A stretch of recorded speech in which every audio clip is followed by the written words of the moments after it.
ಅಟ್ಟಾರಿಗಳಿ ಬ್ಯಾಡ, ನೀವು ನಿಮ್ಮವ್ರು ಯಾರು ಬರೋ ಅವಶ್ಯಕತೆ ಇಲ್ಲ, ಬಂದ್ ಮಾಡಿದ್ದಾರೆ.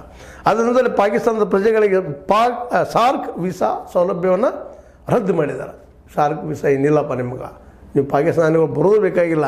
ಪಾಕಿಸ್ತಾನದ ಭಾರತೀಯ ರಾಯಭಾರಿ ಕಚೇರಿಯಿಂದ ಸಿಬ್ಬಂದಿ ವಾಪಸ್ ಪಾಕ್ನ ಮಿಲಿಟರಿ ರಾಜತಾಂತ್ರಿಕರಿಗೆ ಭಾರತದಿಂದ ಹೊರನಡೆಯಲು ಸೂಚನೆ. ಇಲ್ಲಿ ಅವ್ರು ಅಲ್ಲಿ ಹೋಗಲಿ, ಅಲ್ಲವರು ಇಲ್ಲಿ ಬನ್ನಿ, ಬೇಡ ನಿಮ್ಮ ಸಂಪನ್ನಿಂದರೆ ಸಾರ್ಕ್ ವೀಸಾ ಮೀಸಲಾತಿ ಸೌಲಭ್ಯದ ಮೇಲೆ ಭಾರತದಲ್ಲಿರುವ ಪಾಕ್ ಪ್ರಜೆಗಳಿಗೆ ದೇಶ ತೊರೆಯಲು ಗಡುವು. ಈ ಒಂದು ಆರಂಭದ ಡಿಸಿಷನ್ ಭಾಳ ಚೆನ್ನಾಗಿದೆ. ಯಾಕೆಂದರೆ ಆಲ್ರೆಡಿ ಇವತ್ತು ಭಾರತವನ್ನು ಹಿಂದಿನ ನೆಲದಲ್ಲಿ ನಾವು ನೋಡಬಾರ್ದು, ನೆಲೆಯಲ್ಲಿ.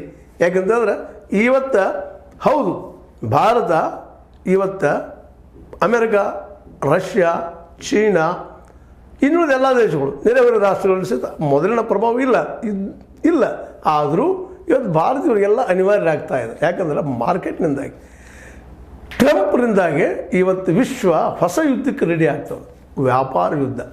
ಆ ವ್ಯಾಪಾರ ಯುದ್ಧದಲ್ಲಿ ಎಲ್ಲರಿಗೂ ಮಾರ್ಕೆಟ್ ಬೇಕಾಗಿದೆ. ಇವತ್ತು ಚೈನಾಕ್ಕೂ ಬೇಕು, ಅಮೆರಿಕಕ್ಕೂ ಬೇಕು, ಜೊತೆಗೆ ನಮ್ಮ ರಷ್ಯಾಕ್ಕೂ ಬೇಕು.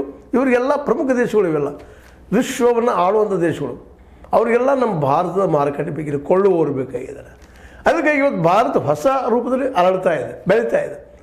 ಇದನ್ನು ನೋಡಲಾರದೆ, ಇದನ್ನು ಸಹಿಸಲಾರದೆ ಇತ್ತೀಚೆಗೆ ಸ್ವಲ್ಪ ಕಡಿಮೆ ಆಗಿತ್ತು ಭಯೋತ್ಪಾದನೆ. ಪಾಕಿಸ್ತಾನಕ್ಕೆ ಸಂಕಟ ಆಗಿಯೋ ಮತ್ತೆ ನಾವು ಇತ್ತೀಚೆಗೆ ನಮ್ಮ ಪಾಕದ ಸೇನಾಧ್ಯಕ್ಷ ಮಾತಾಡಿದ್ದು ನೀವು ಗಮನಿಸಬೇಕಾಗಿದೆ.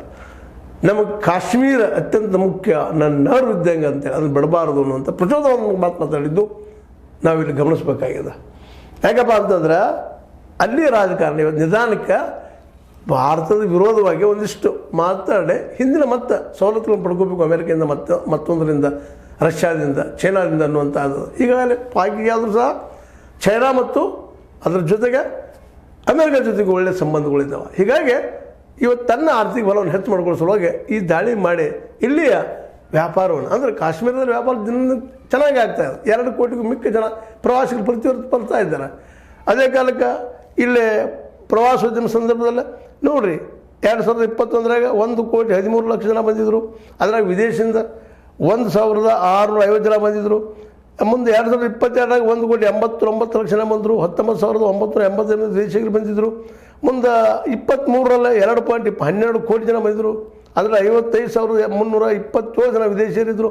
2.36 ಜನ, ಅದರಲ್ಲಿ 65,452 ಜನ ವಿದೇಶಿಗರು. ಹೀಗೆ ವರ್ಷದ ವರ್ಷಕ್ಕೆ ಇಂಪ್ರೂವ್ ಆಗೋದು ನೋಡಿಕೊಂಡು ಅಲ್ಲಿಯ ಕಾಶ್ಮೀರಿಗಳಿಗೆ ಅಥವಾ ಅದಕ್ಕಿಂತ ಹೆಚ್ಚಿಗೆ ಅಲ್ಲಿ ಪಾಕಿಗೆ ಆದಂಥ ಸಂಕಟಕ್ಕಾಗಿ ಇದಾಗ್ಯದ ಅಂತ ಅನ್ನುವಂಥ ಮಾತುಗಳು ಕೇಳಿ ಬರ್ತಾ ಇದ್ದಾವೆ.